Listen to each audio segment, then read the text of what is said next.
Mira stood by the window, watching the rain trace lazy lines down the glass. The apartment was silent except for the occasional hum of traffic below and the ticking of the old clock on the wall. Her suitcase sat by the door, half-zipped, trembling with anticipation or maybe guilt. "You're really going?" Asha's voice broke the quiet, sharp and trembling. Mira turned around slowly. "I have to." "You know that." "No," Asha shook her head, stepping into the room, her eyes narrowing. "You want to. That's different." Mira's lips parted, then closed again. How could she explain something that didn't make sense to anyone but herself? "You've worked your whole life for this," Asha continued, gesturing toward the letter on the coffee table. "The Art Fellowship, Paris, but why now? Why us?" Mira crossed the room and sat down on the couch, resting her head in her hands. "Because if I don't go now, I'll never go. I'll wake up one day and this dream will be gone, replaced by comfort, routine, safety. And that's not who I am." Asha sank onto the couch beside her. "But what about me? What about us?" Mira didn't reply. Her silence was answer enough. Asha's voice cracked. "How could you be so selfish?" The words hit harder than either of them expected. Mira winced, but didn't flinch. "Maybe I am. Maybe I need to be selfish just this once." They had met 4 years ago in a bookstore tucked away on a quiet street. Asha had been reading Virginia Woolf. Mira had been sketching people from afar, trying to capture real emotion in hurried lines. They had been inseparable since. Asha's steadiness had balanced Mira's chaos. Where Asha planned, Mira dreamed. Where Asha stayed, Mira wandered.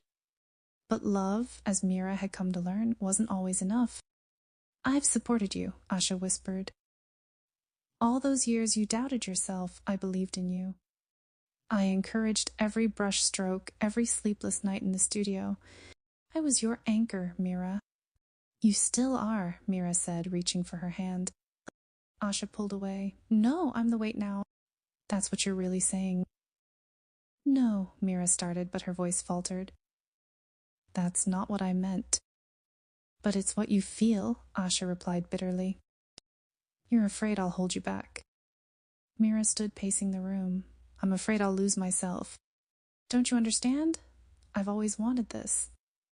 Ever since I was a little girl, painting the walls of my room when my parents weren't watching. Art is who I am. If I give that up for anyone, even you, I'll resent it. I'll resent us." Asha looked up, her eyes wet. "Then go, but don't expect me to be here when you come back." The rain had stopped. The sun broke through the clouds, casting golden slants of light across the room.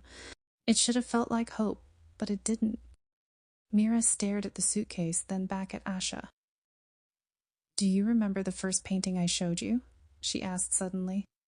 Asha nodded slowly, the girl with the closed eyes. "I painted her before I met you." She looked empty, lost. "You told me it was beautiful but sad. And then after a year with you, I painted her again. Same pose, but this time her face was full of color, joy, light."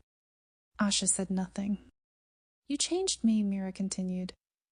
"You taught me how to love, but now I need to learn how to be whole on my own." Asha looked down. "And what if you don't come back?" Mira walked over and knelt in front of her. "Then at least you'll know I left honestly. With love, not lies or regret." They sat in silence for a long moment. Then slowly Asha stood up.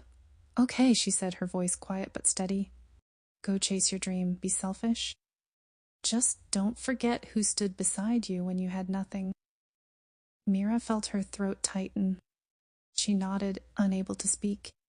Asha picked up the letter and placed it gently inside the suitcase. Then she opened the door and stepped aside. Mira hesitated for just a second. Then she walked out. 6 months later, Mira stood in a Parisian gallery surrounded by her work. Strangers whispered, pointing, admiring the rawness in her brush strokes, the emotion in her portraits. But none of it mattered. She glanced at her phone again. Still nothing from Asha. A woman approached her. "Your work, it's breathtaking. The woman you paint, she's everywhere. Sad, strong, distant. Is she real?